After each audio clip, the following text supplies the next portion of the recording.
So welcome to today's meeting of the Accounts Commission, which is being held in Edinburgh.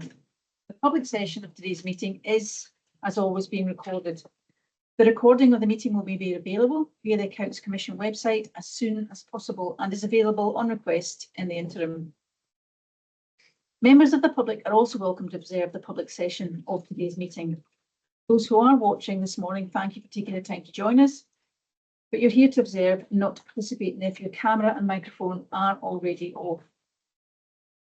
I'd particularly like to welcome the representatives from North Lanarkshire Council, some of whom are in the room today in Westport, and I know some are watching online. Thank you for joining us. For anyone participating in the meeting who's joining us online, please keep your camera off and your microphone on mute, except when it's your item. May I also ask those who are speaking during the meeting to speak clearly and loudly for the benefit of the recording and for anybody with reduced hearing. Takes me to agenda item 1. Apologies for absence, Sarah. No, we have no apologies this morning. Thank you.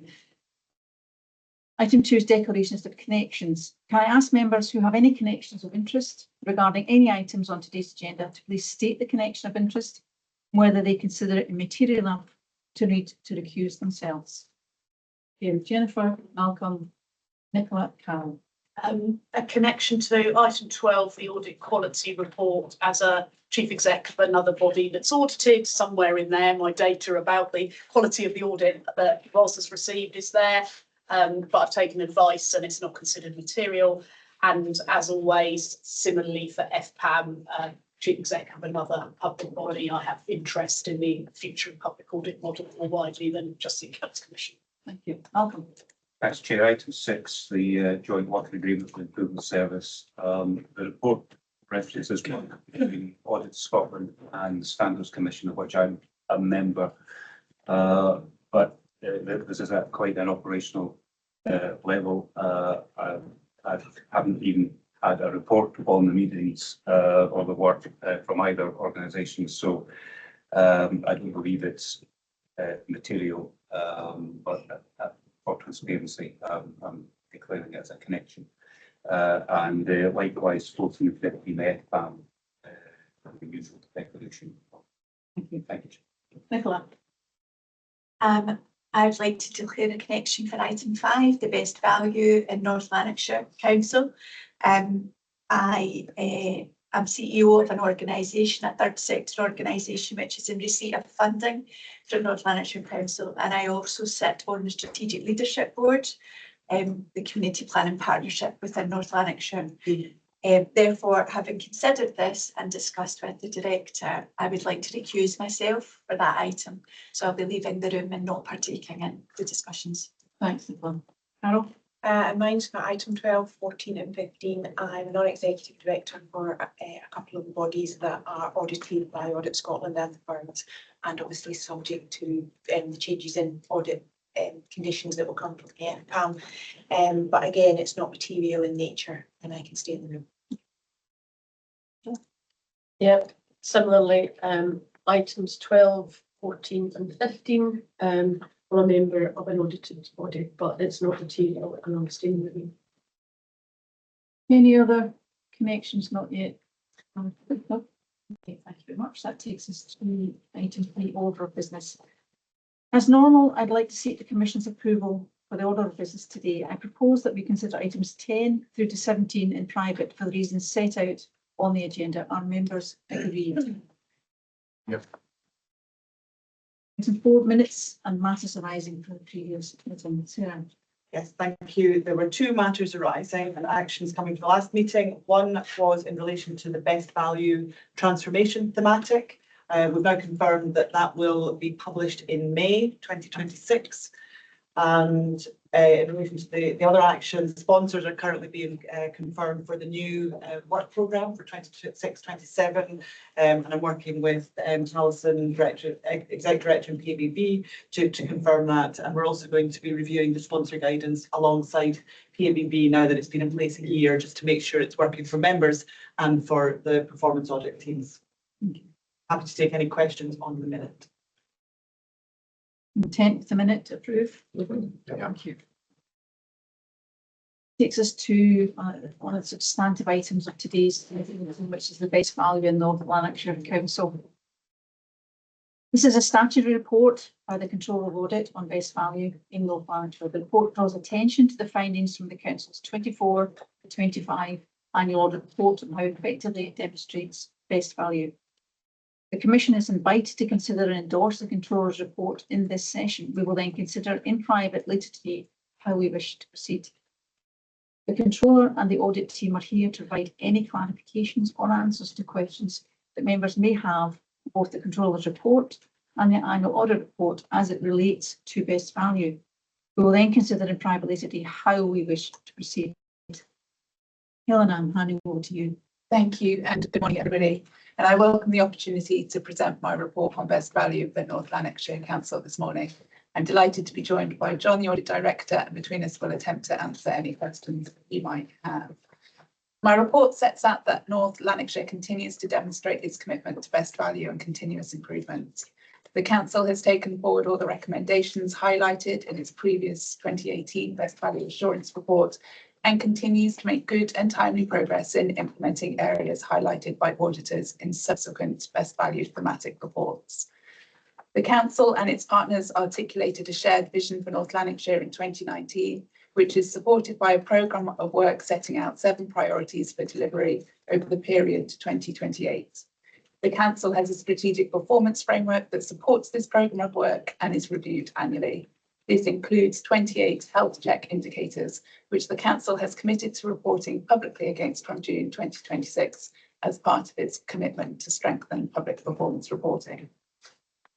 Overall, the auditor has reported a mixed picture of performance in the 24-25 annual audit report, with a trend of improvement in some areas while challenges remain in others.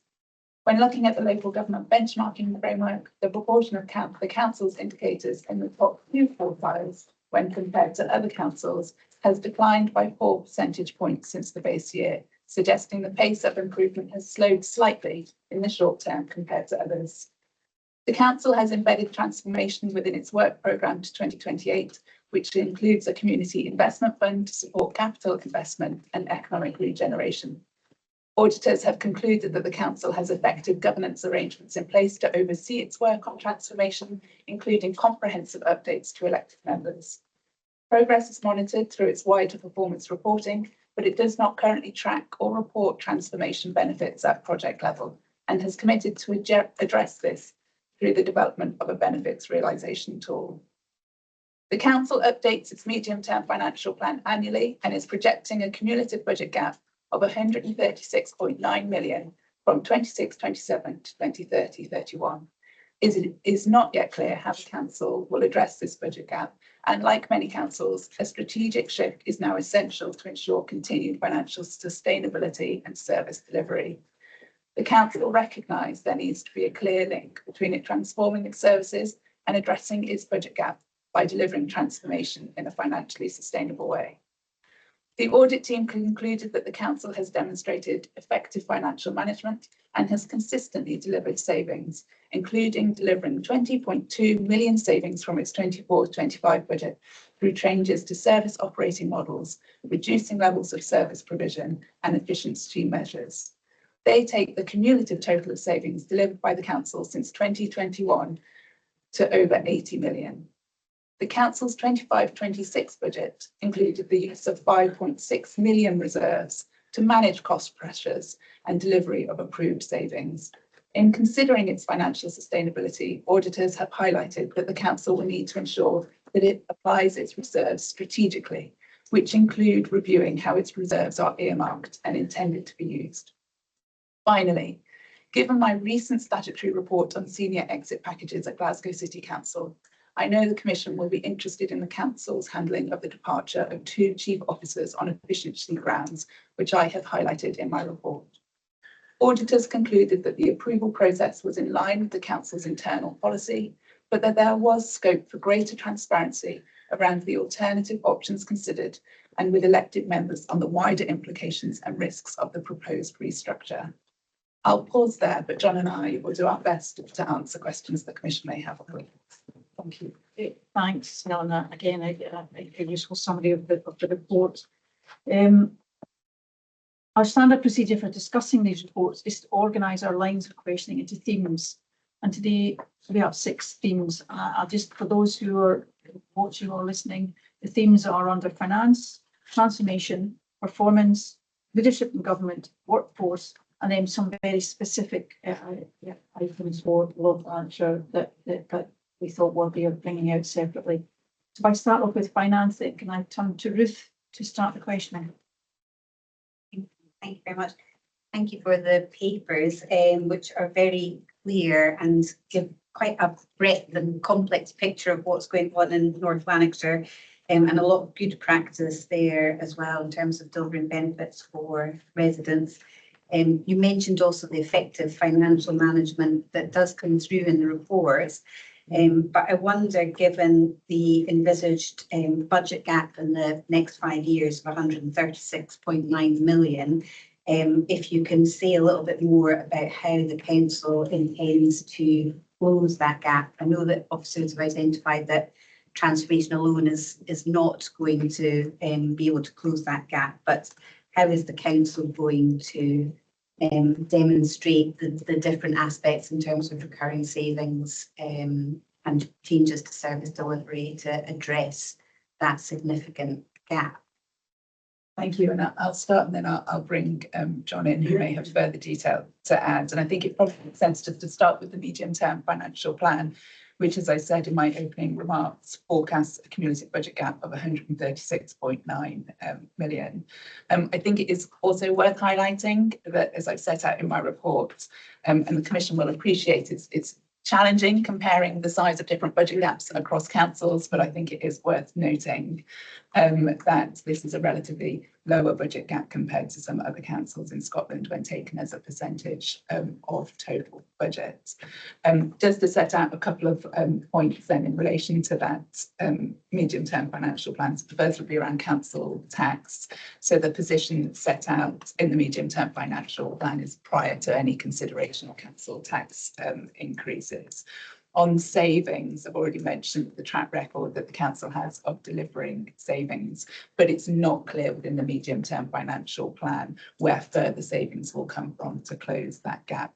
Similarly, on transformation, while the council has embedded transformation into its work programme, they've not set out the benefits that they expect to be realised from that work on transformation, both financial and non-financial. And it's important to remember that transformation is wider than just the financial benefits.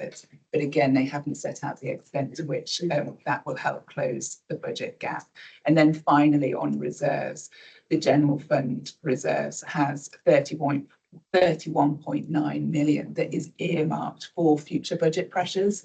But again, the medium-term financial plan doesn't set out the detail of how that will be used to close the gap, which is why I think auditors have therefore highlighted that strategic shift is now needed to ensure that financial sustainability in service delivery, and the council needs to be clear now, I think, on where it is going to use those tools that I've already mentioned to close its medium-term finance gap.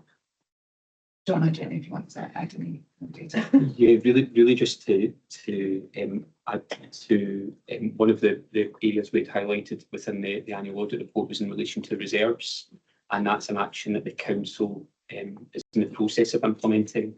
And actually recently a report went to the committee around setting out revised reserve strategy, recognising the financial pressures that the council faces and the importance of having resilient financial planning and sufficient reserves in place for both known and unforeseen circumstances, and that will underpin the future financial strategy. Here, thank you very much. Okay. Others on finance panel? Yes, thank you for the papers, and it's very good to see, and I'd like to commend the council for having what appears to be embedding the transformation, particularly in the communications, that they're not even needing to use the word transformation kind of as evidence that it's embedded, and also for their commitment to savings. And that kind of brings me to my question. So from the past savings, which is excellent that they're making the savings, it mentioned, and you mentioned in your intro, Helena, it's from service reductions, efficiencies and other cost saving measures. I was just wondering the proportion that was service reduction, because obviously we were a bit concerned if all the savings were to come in that vein. So it's what proportional split does that kind of break down into? Again, I'll bring John in, who can, I think, give some examples of the savings that have been made, but I think I would sort of exercise a degree of caution around the terminology that we use to classify savings. So what might be one person's efficiency might be a service cut to another, might be redesigned to another. So I think it is important just to, and the Commission will be well familiar with that as we've discussed that in a number of different reports. So I think it is important to recognise that sort of challenge when sort of trying to classify savings.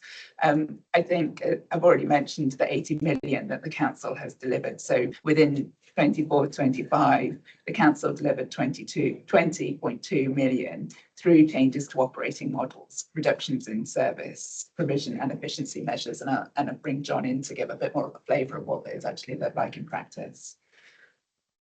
Yeah, so in terms of the savings themselves, the Council take an approach where the savings are focused at service level. So each of the services identifies areas where efficiency or cost saving measures could be made, and they range predominantly with the highest cost being workforce, but looking at how to efficiently and effectively utilise those resources.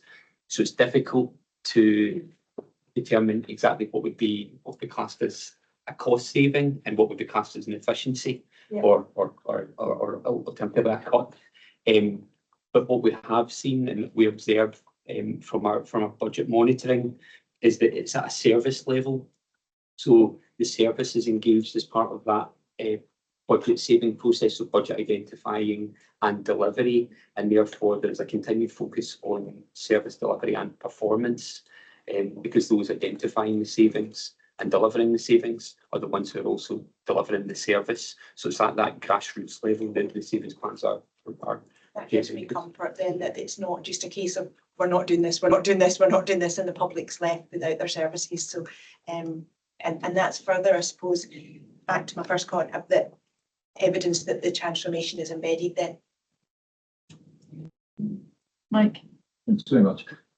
Just to agree with, thank you for the paper, which is very interesting, which I think reflects there's a sort of rich amount of stuff going on in North Lanarkshire, including a lot of good practice, I think.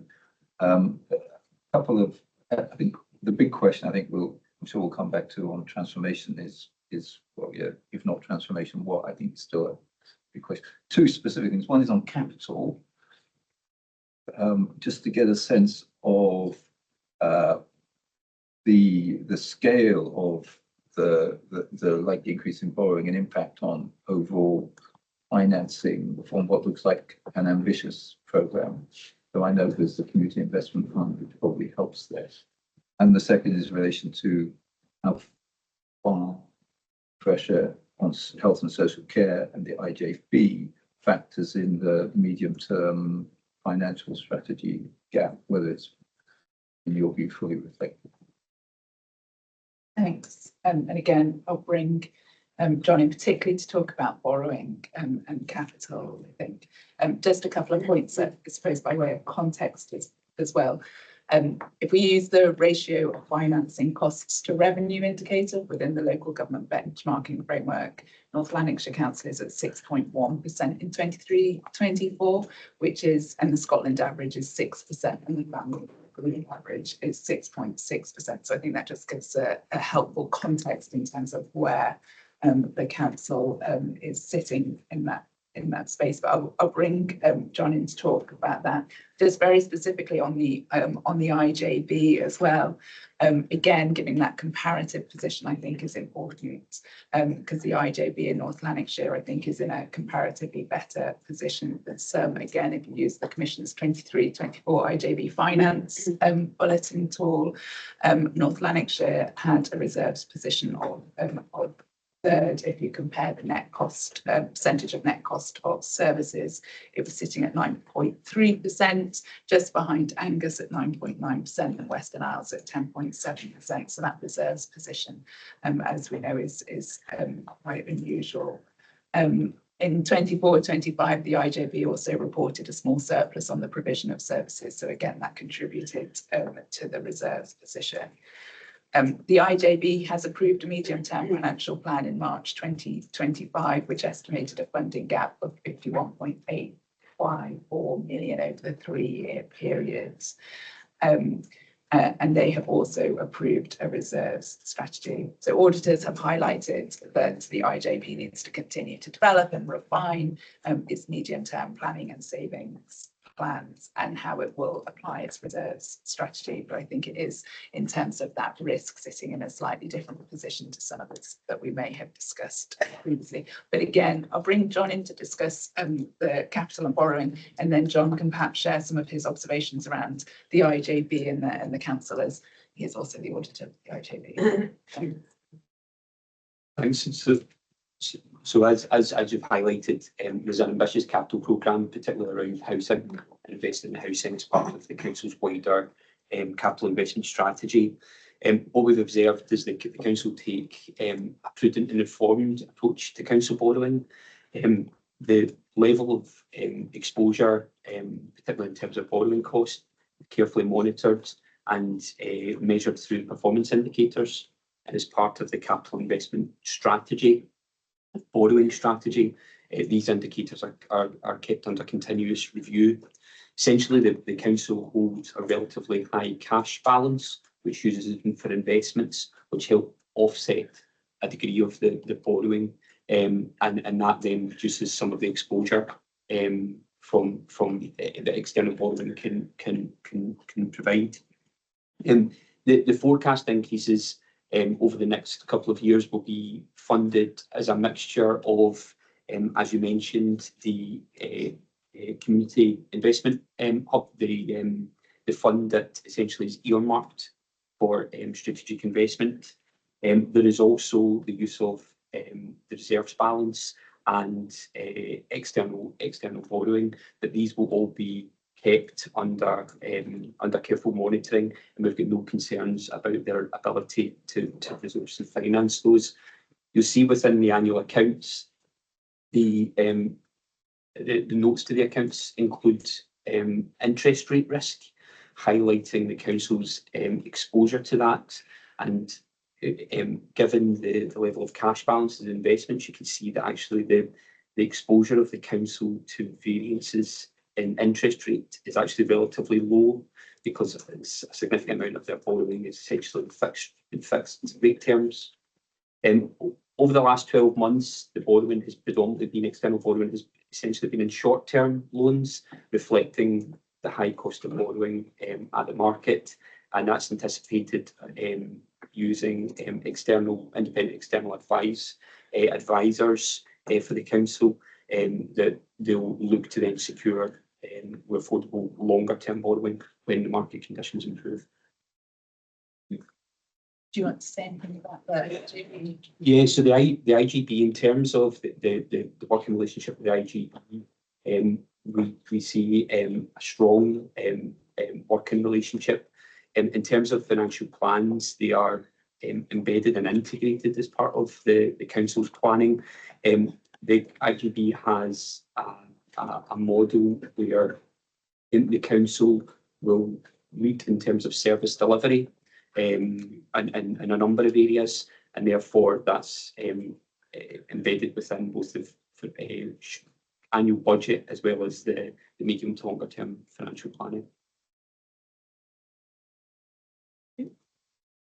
Eric? Thanks, Chair.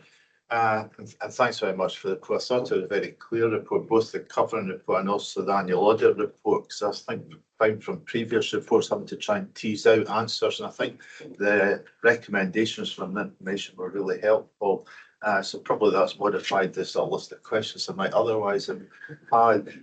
But I wanted to acknowledge the work of both the audit team and the council itself in meeting deadlines for the completion of audit. I know that's something that's exercised the commission. So to have seen deadlines met and for us to be sitting in December with a fully signed off audit report for 24-25 is really helpful. I wonder if I could pick up a question really flow out some of your previous answers, and it's round about the medium-term financial strategy. Somebody said, does the budget gap that's forecast not assume any increase in council tax over that period? Did I pick that up correctly from your answer? Which seemed quite strange. I would have thought that would have been built into the assumptions. So while you're highlighting that the budget gap is increasing, obviously the ability of the council, barring any political decisions, either the King or Scottish Government about future freezes, that does give me a degree of reassurance that that scope is there for the council. And you did make the point, Eleanor, that the council still to make these decisions going forward. The other one area was IJB, and you said there was quite a significant funding gap in IJB. I assume that's not included in the council's funding gap, or is it? Because I think that goes back to the previous question about financial risk. If there's a significant gap in the IJB, is that factored into the council's own forecast going forward or not? Thanks. Now I'll bring John in to pick up on some of those specifics, I suppose, just on the IJB funding gap. Important to be clear, that's the IJB, and obviously partners will be responsible for different elements of that, and that'll then be for the council and other partners to think about how they are funding their share of that, and I suppose how they are also working with the IJB to reduce the size of the gap through other measures as well. But I'll bring John in to see if he has anything further on that. Just on council tax, I think it is worth highlighting. So the council agreed a council tax strategy in December 2024, I believe. And as part of that, they took the decision to increase council tax by 10% at that point, setting aside 2% for the additional capital investment that we've already discussed. So the council tax strategy assumes 10% from 25-26 to 27-28, and then returning to 1% thereafter. But I'll bring John in to talk specifically about the relationship between those and the medium-term financial plan, if we've got that detail. Yeah, I would need to come back specifically just in terms of your question about the assumptions on the financial plan in terms of its relation to the assumed council tax and whether they're incorporated. My understanding was that they weren't incorporated into those savings plans. I do know for the year, the current year, that essentially the council tax increase will meet the budget pressure in year, or the identified budget pressure in year. That would need to look at what that would mean for the medium term plan. Thanks. The IG questions. Yeah, so the IJB, as Elena mentioned, the IJB budget gap is essentially the gap reported specifically for the IJB. So that incorporates both the health board and council, with the council's financial plan reflecting the financial pressures that the IJB, their share essentially of the IJB's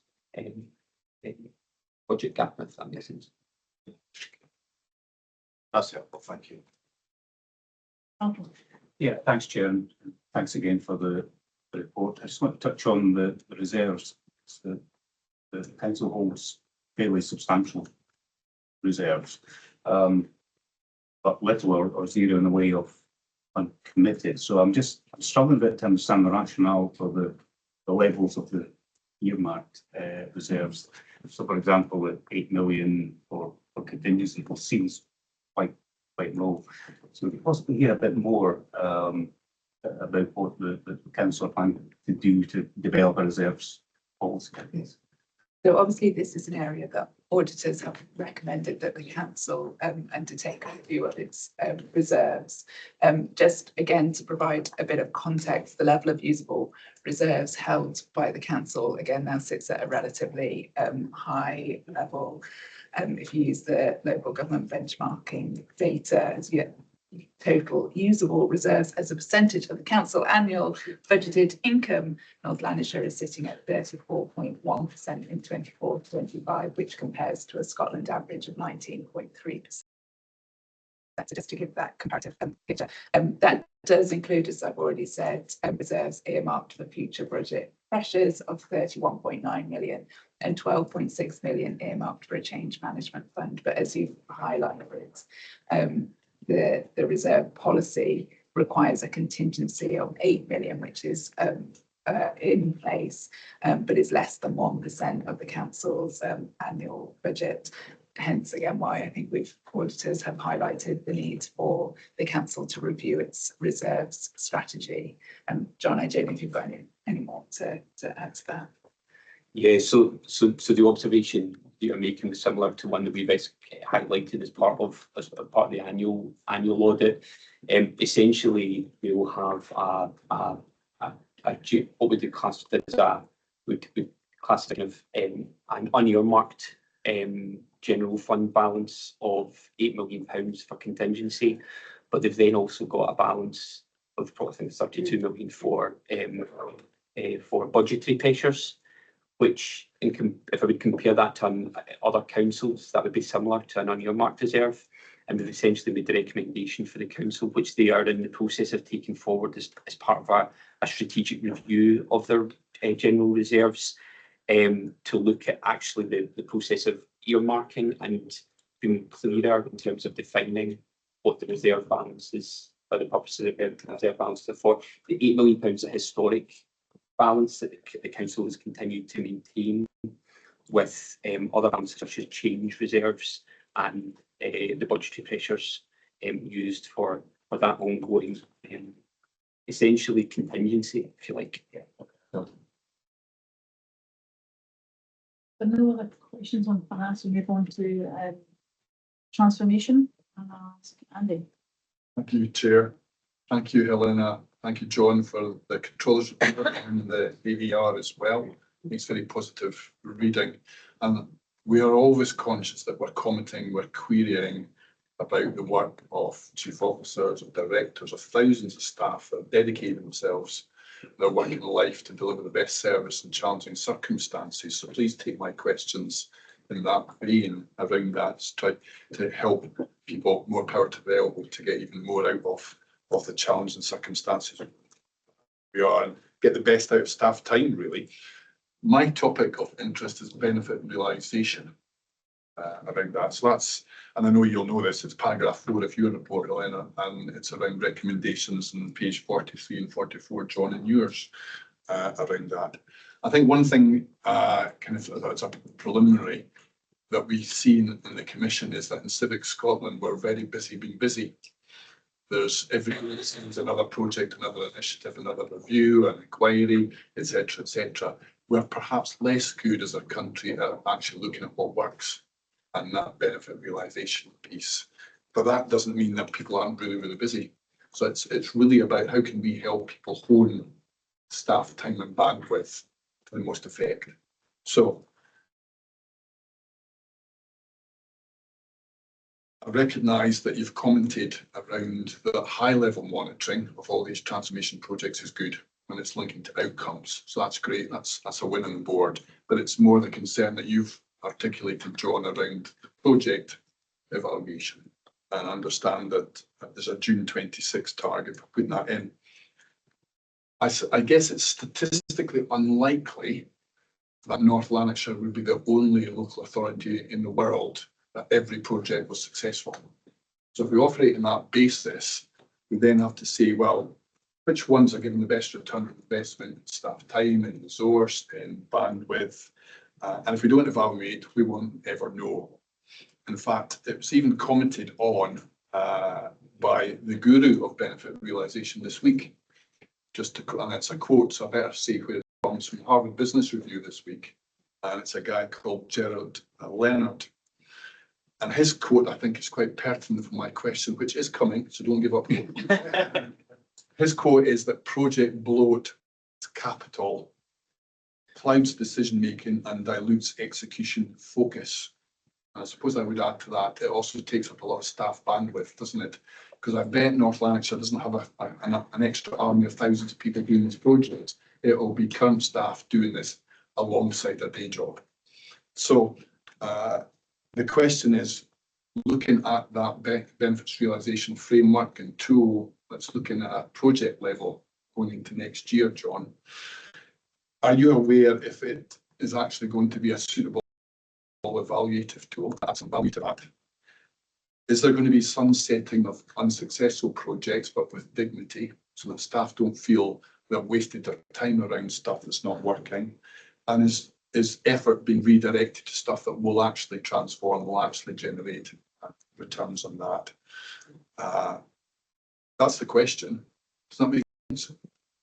So we'll give it our best shot. A couple of things that I suppose I'd highlight within that. One, in terms of the benefits realisation tool, and as I've already talked about, we need to remember that benefits are not just the financial benefits, but as you've said, that some of the wider benefits as well. So the council, as you've mentioned, has agreed to take this forward by June 2026. So it's still a work in progress, and it's something that we'll be coming back and looking at in due course. But they've committed that will measure both the financial benefits and the non-financial benefits. I understand that their intention is that the tool will also set out examples of different benefits and attempt to categorise them. So, for example, income generation, cost savings, productivity gains. And that they will also incorporate a tracker with a RAG rating status to monitor the progress of each benefit. So I think that hopefully gives some comfort, I think, to some of what you were asking around the suitability of the evaluative tool. I suppose, as with any of these things, the key will be what they do with that tool in terms, as you said, of sunsetting the projects and moving staff resources around as they look at the priorities. I think just coming to the point that you were making as well around resourcing. The reporting on the progress that they have at the moment as well does capture resourcing of the projects. So in May 2025, the council noted in its delivery plan that 234 out of the 243 of its projects were being delivered within available resources.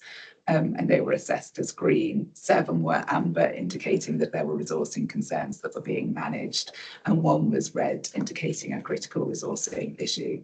I think it is important at this point to highlight, so I've obviously talked about 243 projects. This comes back to the embedding of transformation within its programme plan. So not all of those 243 projects are transformation projects.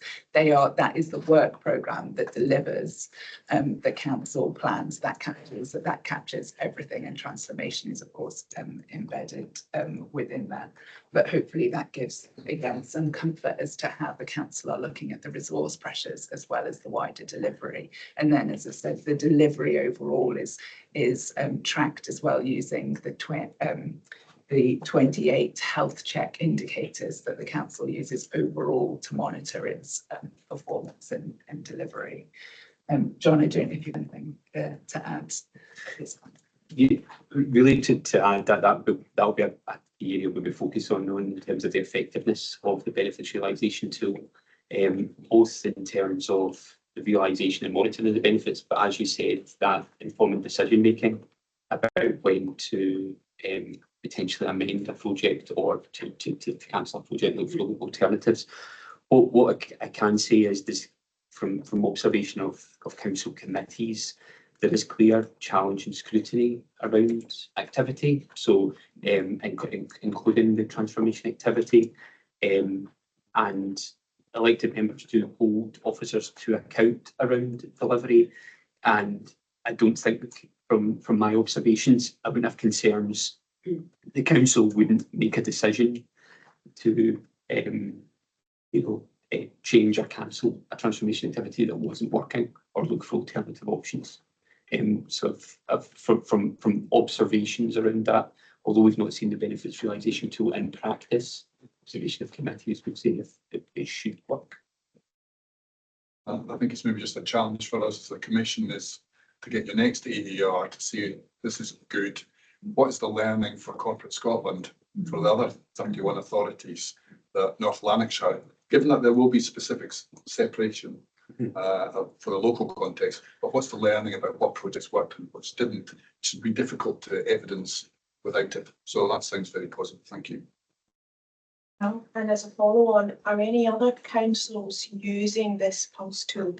And is there options for if it is a good tool for it to be rolled out more fully, which links into what you've just said? Yeah, so I'm not sure I know either way if others are or aren't using the Pulse tool. Just for those that didn't pick up, the Pulse is programme uncertainty, level, status and evaluation. And it's a tool that helps the board assess interdependencies, risks and confidence levels as part of its wider programme approach. It's essentially their tool for managing the programme of work. As to whether others should or shouldn't be using it, I mean, I think I would highlight it is a tool, and as with any tool, it's how it's used that's the most important thing. And there are lots of other tools may well be available, but I think the key thing is how the tool is used as part of the management of the project and the programme, which is the important thing. I misunderstood. I thought it was helping in the benefits realisation as well as management of the programme. Their programme management tool. I think it's something we can ask Improvement Service later on this morning when we're really an opportunity for them to think about how it could be, if it's got value, to be rolled out more widely. Jennifer. Thank you for the report. Can I pick up on the workforce reform element that's sat under the sort of transformation heading? And it was helpful to have sort of the previous year's thematic. So I read the workforce thematic with great interest, and I noticed that talked about the fact then the council hadn't really started thinking about how it might need to reduce its workforce to reduce future savings targets, but that work was going to be happening to develop a future operating model, and that would be hopefully clarifying potential future workforce changes. And I was just interested in an update on that, because clearly, the workforce is a large part of where the council money will be going, and I would be anticipating that as part of any transformation activity that thoughts about different sizes and shapes of workforce would be needed. So just if there's an update on where that work has got to, that would be really helpful. Thanks. And I think the short answer is that work is still ongoing. So this is so over the course of 2024, chief officers were presenting their workforce transition plans, looking at how those services will support the council's future operating model over the next 3 to 5 years, and accounting for the current and future workforce challenges. The actions are only due for implementation later this month, so we haven't done any formal follow-up on that work at this point. That's obviously something that we'll look at coming back to in due course. And I think then the key thing as well is how those workforce plans link to the medium-term financial plan going forward as well. And as we've always said, it's also how those plans are continually updated and evolve as plans progress, and that they stay relevant. But I don't think we have an update at this point on. And just to quickly follow up, and again, I suppose no update then on the level of union engagement in what might be coming down the track, because I think as we've seen in other councils, the unions are obviously an influential factor in the deliverability of some plans. So we'd, I think, be hoping early union engagement happens once they're more certain. Yeah, and John might want to come in on the specifics, but I think there has been progress made on the specific recommendation within the BV workforce thematic around staff engagement. Mm-hmm. So John might want to come in and say a little bit more about the union component of that, and we might come on to it in discussions later. But there was an update to the policy. I think there will be an update, to the Policy and Strategy Committee this week setting out the proposals for a revised staff survey, which is currently being piloted and plans to roll that out over 2026, and sort of that follow-up to the road shows that were undertaken in 2024. So I think there is a wider update on that staff. Yes, in terms of the union engagement, we'll be following that up in more detail once we've got the workforce plans to then follow up as part of that action. But we have seen specific circumstances during the course of the year where the council has engaged with the specific workforce planning decisions and has engaged with the union. So the perception is improved. We'll move on from transformation unless any other questions on that. We can move on to performance. Carol? So thank you, and it's very encouraging to see the good performance versus the benchmarked groups of the council. But I suppose my question is, when you look at it, it's got very good performance in the base year, but there appears to be a relatively rapid decline in performance and satisfaction in the last 12 months. Just really, if I'm reading that correctly, and what's causing it and what the council is kind of doing to address that. Just when you look versus the base year, albeit it's still overall performing well as a council. And I know satisfaction and performance has declined across all councils, but it was just the speed that it seemed to be happening in that 1 12-month period was concerning. I think, as you said, it is worth putting that decline in satisfaction in the wider context, which is a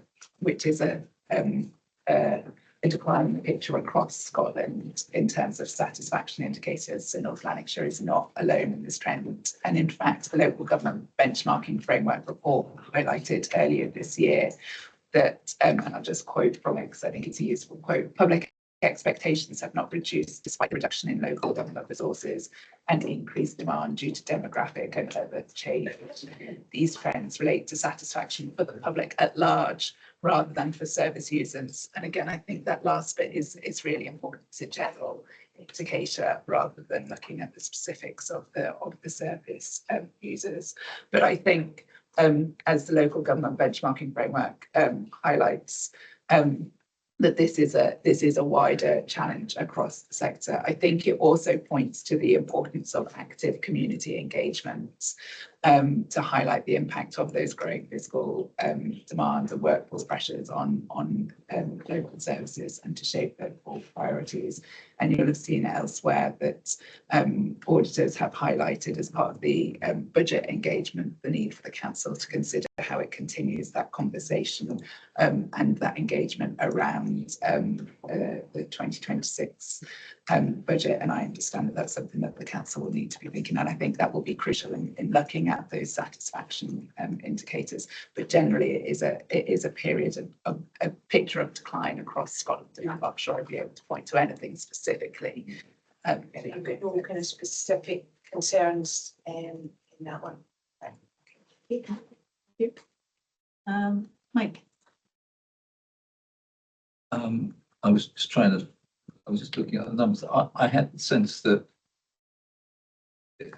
notwithstanding the basic point about satisfaction, that the other categories of benchmarking framework, North Lanarkshire doing relatively well, whereas on satisfaction they were actually, there was their performance was dragged down relatively. So I suppose really a small challenge back on whether there might be something real there.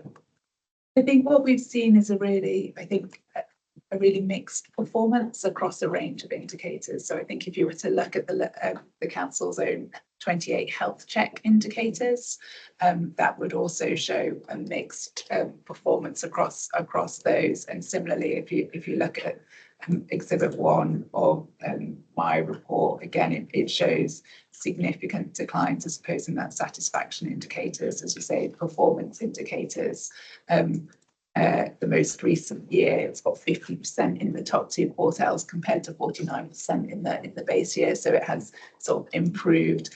Cost indicators is a stable position relatively. So as with anything with performance, there's a lot there, and it's trying to pull together what is the key indicators or the picture from a lot of indicators. And I think my general overarching comment would be it feels fairly mixed at this point. I think, and we can come on to some of the areas. There are areas where actually the council is doing really well.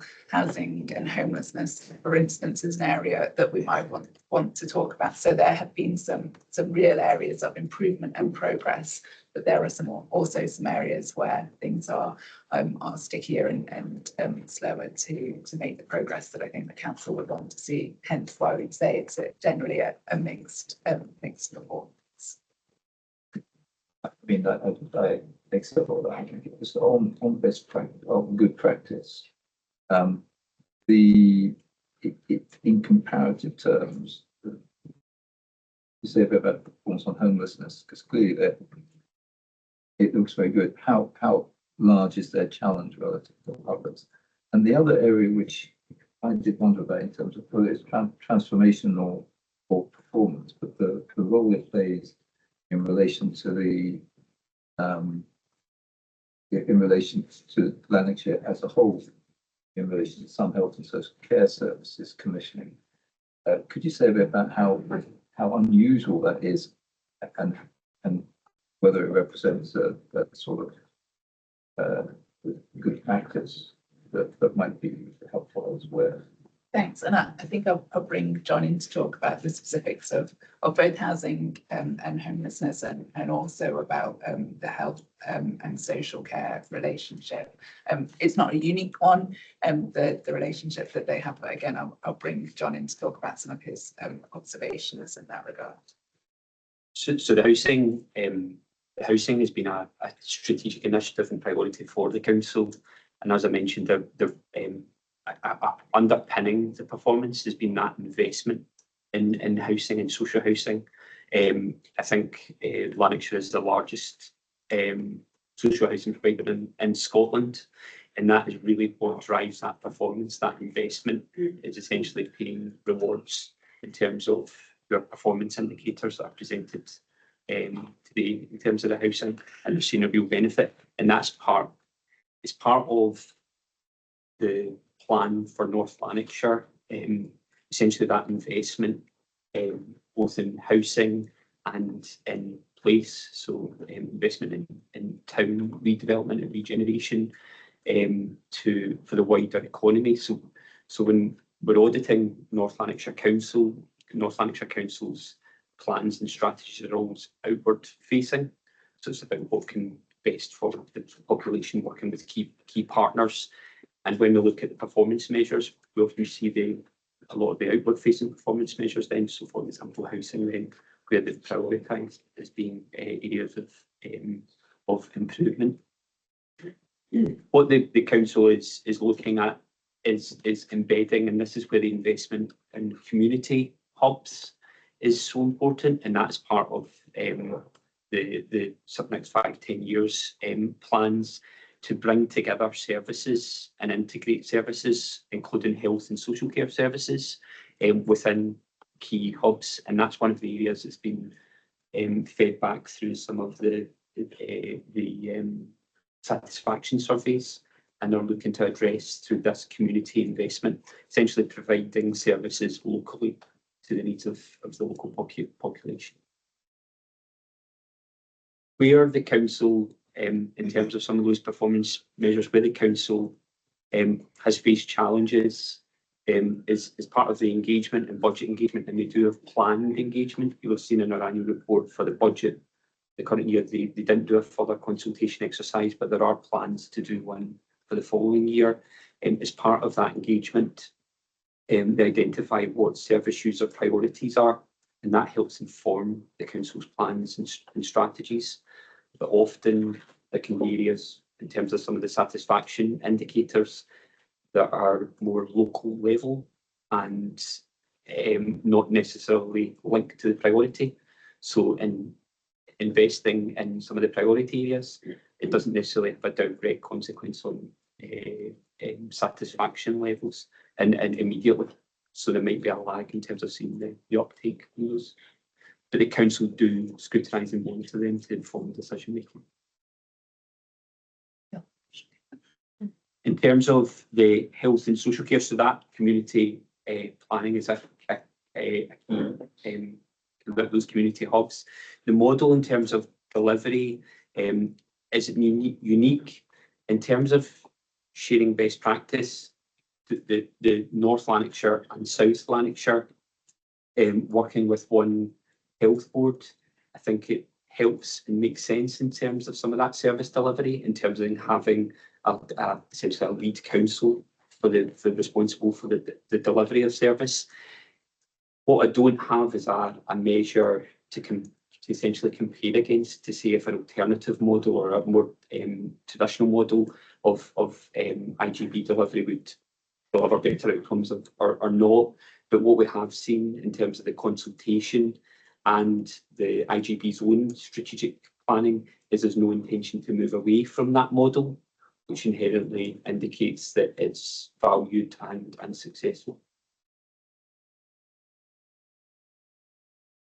I just pick up on that because that's really interesting, the community model, and I just wonder to what extent are the community involved in determining the priorities there, because I wasn't quite sure from the report.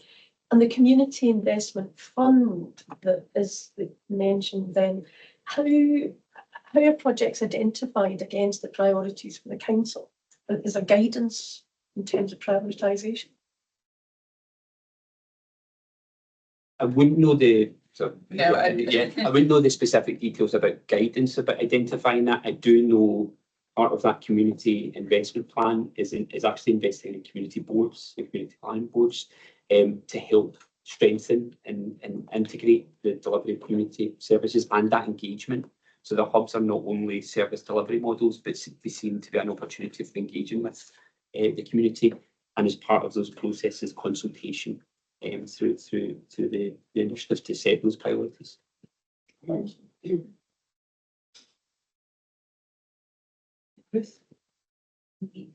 I just thought it was worth saying that the actual story told around the kind of ambitious housing programme, the capital investment, the kind of linked transformation and the community hubs was a really strong kind of story in terms of that ambition that the council has, and on quite a significant scale as well. So I just thought it was worth mentioning in terms of performance. That looks like a really interesting story to kind of follow through.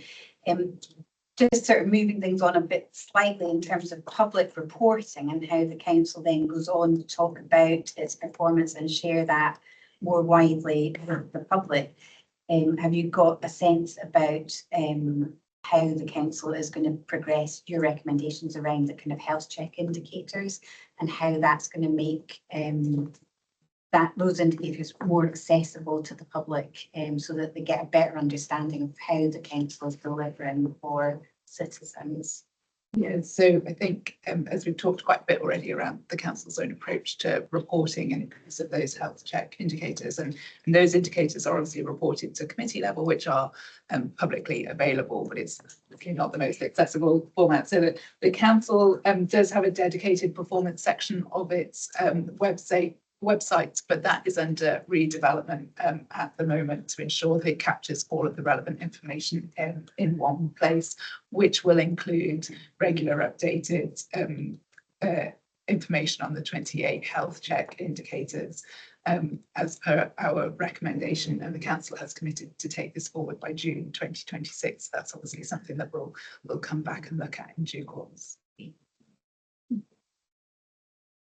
Moving on then now to leadership and governance. Andrew.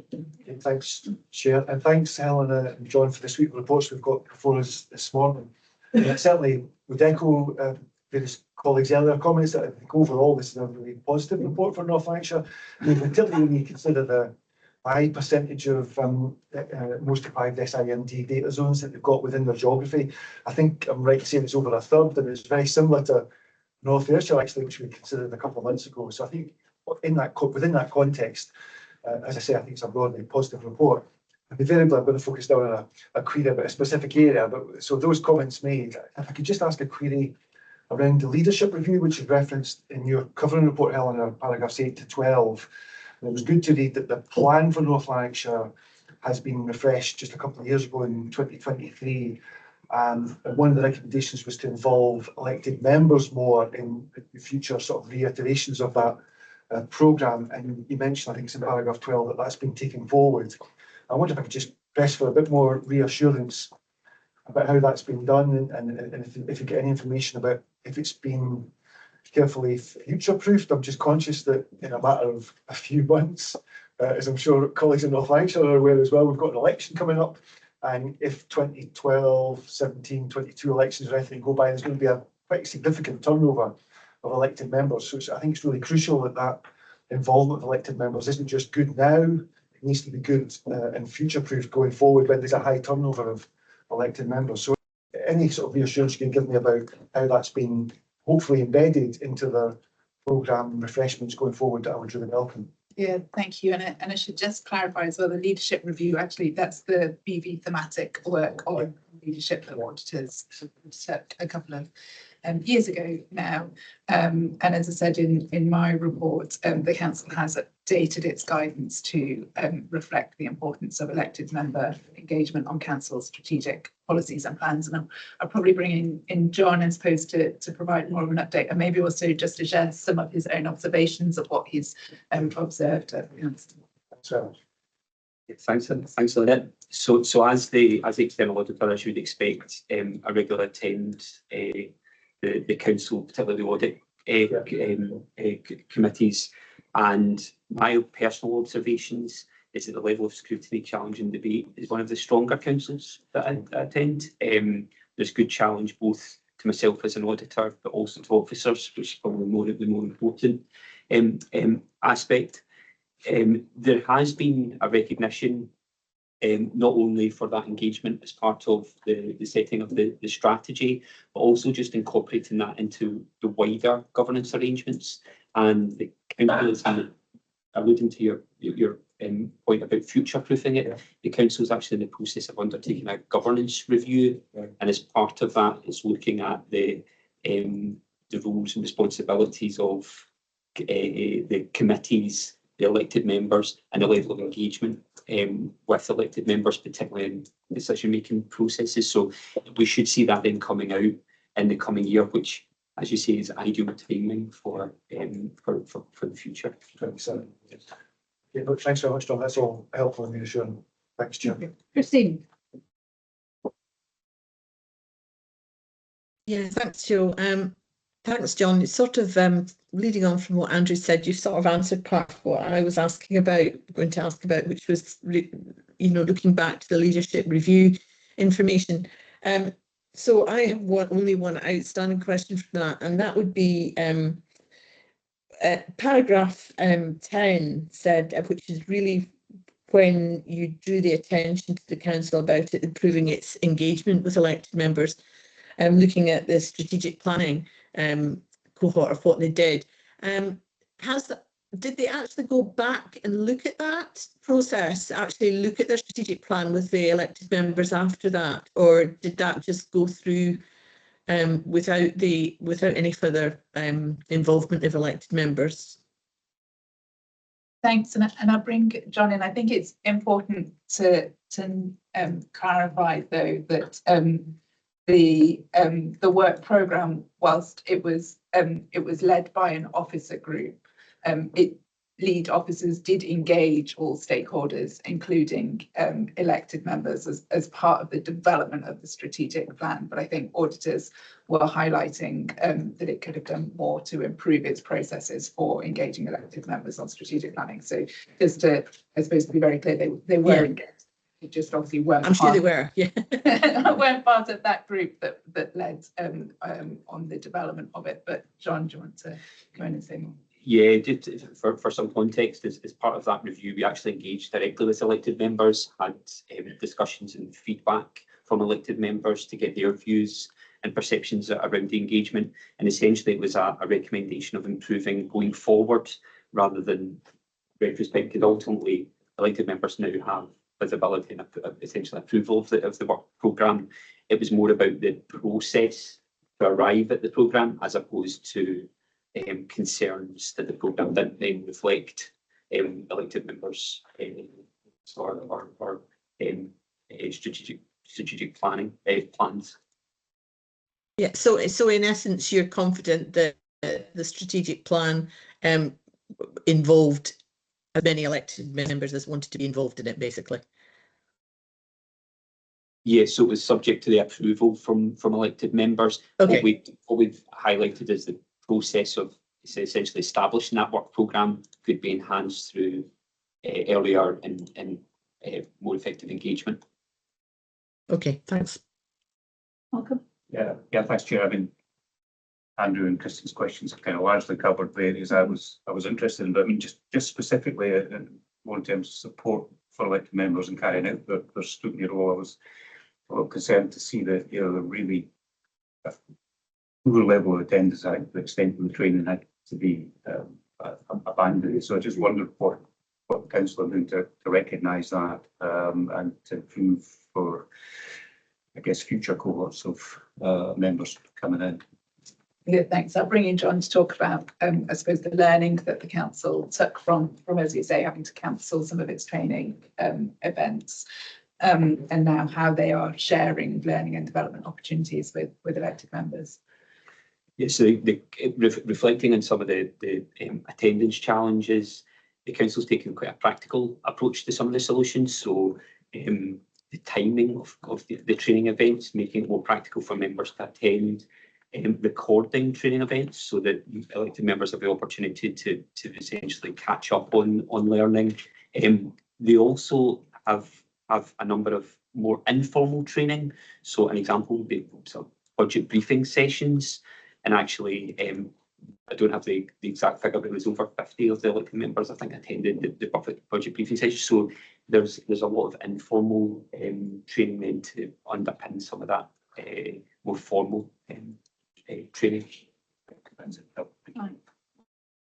We're getting to the end of our questions. Two subjects left: workforce and then some general issues for North Lanark specifically. So if I ask my colleagues mindful of that, we're turning to workforce and Malcolm. I'll be brief on this one, Chair.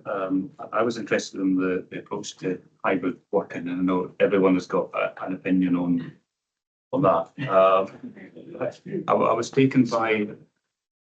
I'm interested, first of all, in the very structured approach that the council has taken. And I mean, my kind of initial thoughts on that were that this is a council doing best to balance the interests of the organisation and the individuals. So I saw it as a positive, but I was interested that the auditors seemed to suggest that it might be a negative in terms of making the council an attractive place to work. So is there any evidence that it's having an impact on recruitment retention?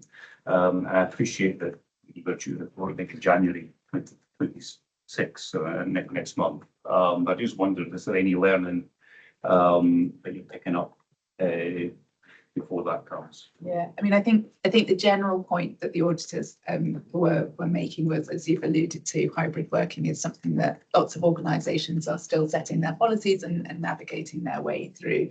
So in April 2024, the council introduced a permanent hybrid working scheme, which they introduced accompanied by staff engagement and staff surveys. And I think auditors just noted at that point that they hadn't carried out a formal assessment of the impact of its hybrid working practices on a variety of issues, including recruitment and retention, but also well-being, service performance, etc. And that was something that they should look to undertake going forward. So I think it was a more general sort of point around undertaking that assessment. I understand that the Policy and Strategy Committee will be receiving an update on this next week. which will include information from a staff survey as well, and staff views on whether it has or hasn't had an impact on productivity and work-life balance. So I think that work is in train. Ruth? Thank you.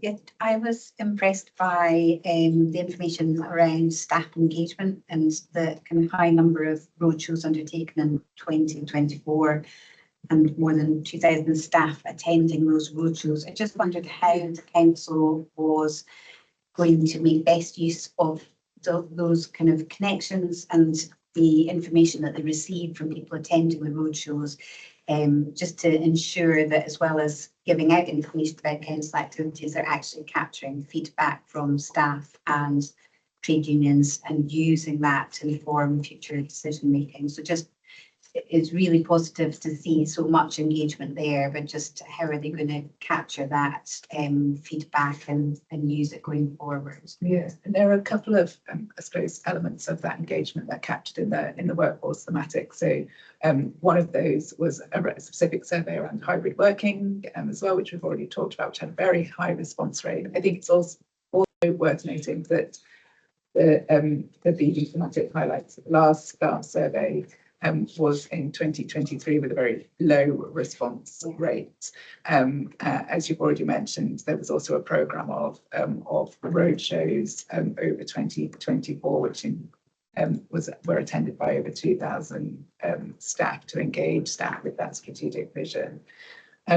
As the report highlights, the council has committed to develop its approach to staff engagement. And again, I understand that that's going to be considered at the Policy and Strategy Committee next week. I believe that they'll be talking about proposals for a staff survey, which they're currently piloting in a couple of areas, looking at planned rollout for that going forward.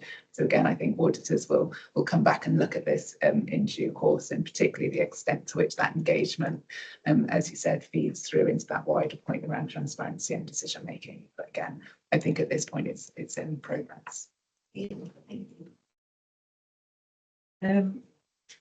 Angela. Yeah, thank you. I also note in the workforce plan that there is a focus on employing people from North Lanarkshire and offering employment to local people, which is really commendable given the levels of unemployment. I just wonder if you could say a bit more on how that manifests itself, what particular initiatives are there to address that, and how it's been monitored. And I also wonder, in terms of the hybrid working, how is that then impacting, or is there a likelihood, will it be evaluated, the impact that that's having on local towns, the local economy, when it's presented to elected members in future? Yeah, a couple of things I'd pull out, and then I'll bring in John to see if he's got more to add. So I think in terms of that engagement, that employability aspect, I'd highlight the council's programme, which is called the Brighter Futures programme, I believe, which is their employability service and community learning and development service. And in terms of the specific council employment, I think the latest figures I have, although I'm sure there are more recent ones available, were that in 2023, around 46 staff were employed through this route into the council, and that 86% of staff employed through this route were still in employment 6 months after job entry. So I think there is that wider monitoring and reporting on that. I think more generally in terms of the council's focus on employment for the wider North Lanarkshire area, I suppose I'd come back to the monitoring that they'll be undertaking through their 28 health check indicators. And I think there are a number of those that would be relevant around economic activity, positive destinations, wages, as well as economic growth. So I think in terms of their wider performance monitoring, those sort of indicators would attempt to catch the range of activity, I think, that would be affecting the employment within that wider area. John, I don't know if you've got anything further to add. It really just to add, when monitoring not just the indicators, but when they're actually in discussions around those performance measures, it's regularly debated, particularly about the impact in terms of the local population's average salary and indicators like employability, the impact that the council has in terms of employment in those areas. And it's regularly debated and discussed in a key area then of focus for some of the recruitment activity. Thank you, that's really reassuring. And in terms of the impact on the local economy of a move to a more formal approach to hybrid working, will that be part of the evaluation that you mentioned earlier? That I'm not sure that we know the answer to. Thank you. Angela, can I make a request for anybody choosing to write to us through the chat function to stop doing so? It's only commission members that are allowed to speak in this session, so thank you.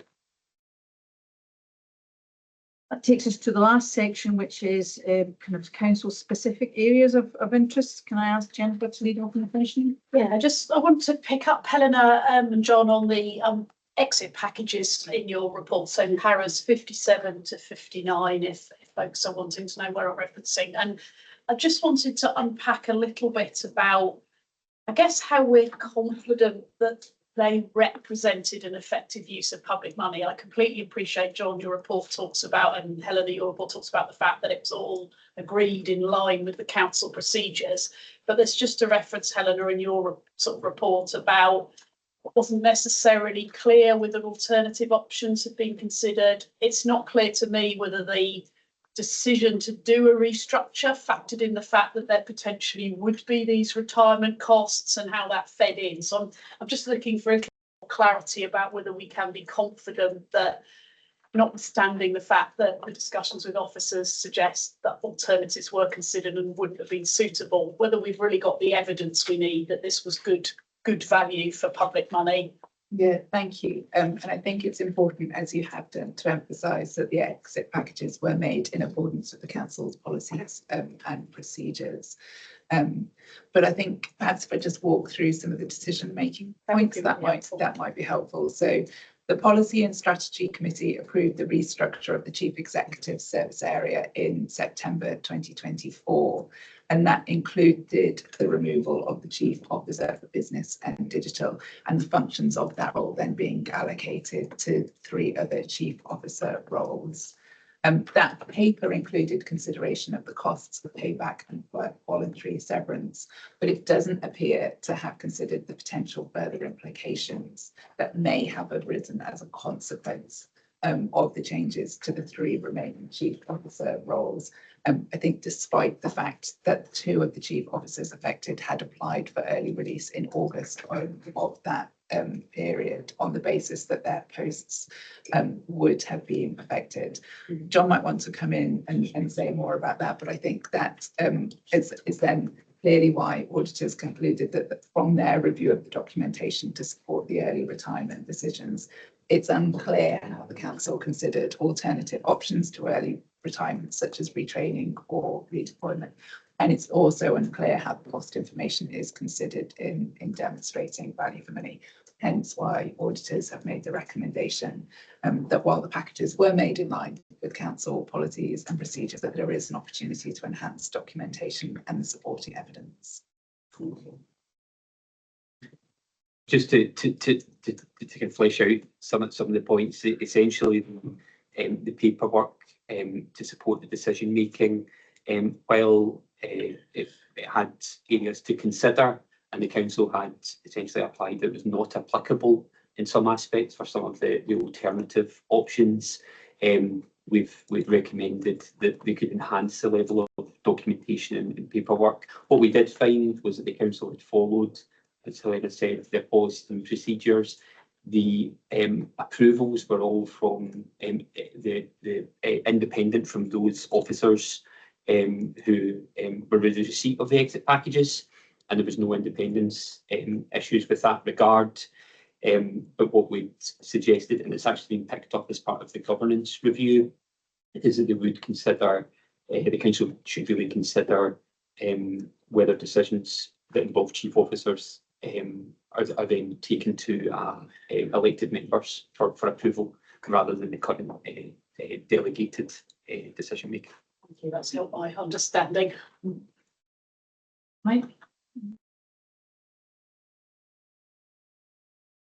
Yeah, the proposed there's effectively 3 to voluntary service and 2 early retirement packages involved. So the value for money issue would be quite challenging, I suspect. So I pick up on Mia's not very much on that, but it's Mia's has been wound up by the council. Have you looked at whether cost of doing that? I guess perhaps as a consequence of the earlier problems.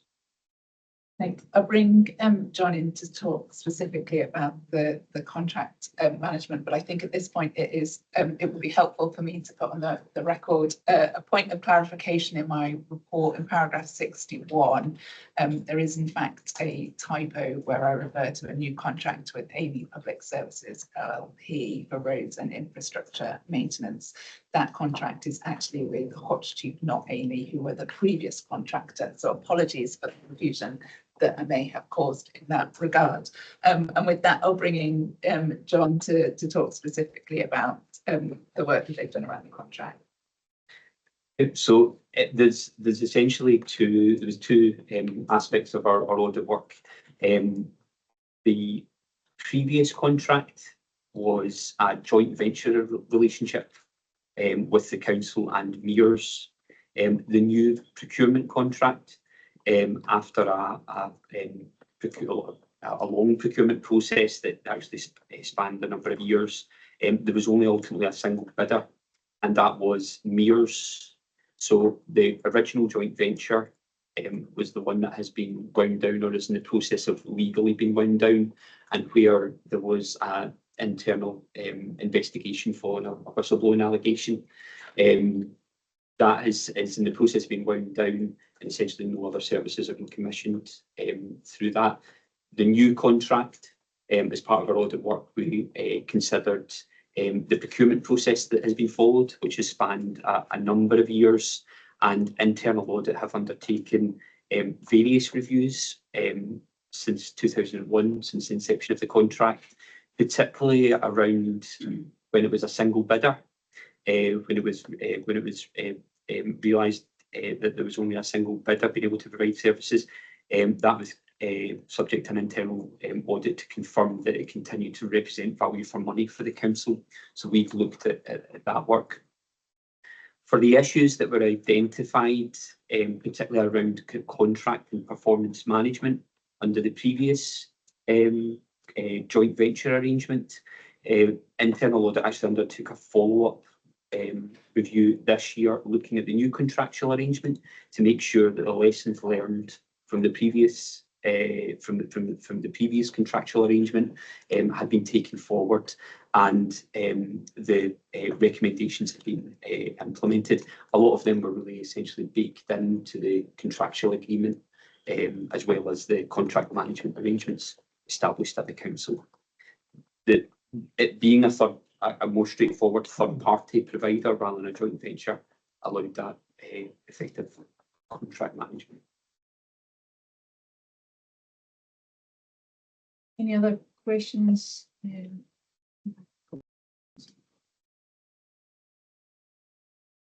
Jennifer, with Mike, you were the ones that were thinking of this section comfortable with. Happy with the two particular areas. Any other questions under this topic anybody wants to pick up? I think we have reached the end of this public piece of the session. Obviously, we will now consider in private what our response to it's going to be. But I thank Ron and Helena for your contributions to that. Thank you, Council, for the clear, significant amount of work's going on to give us this useful report. And I look forward to seeing them at some point early in the new year. So that session, that basically will end this session and ask members to come back at 11:40. Shut down for a short break. Thank you.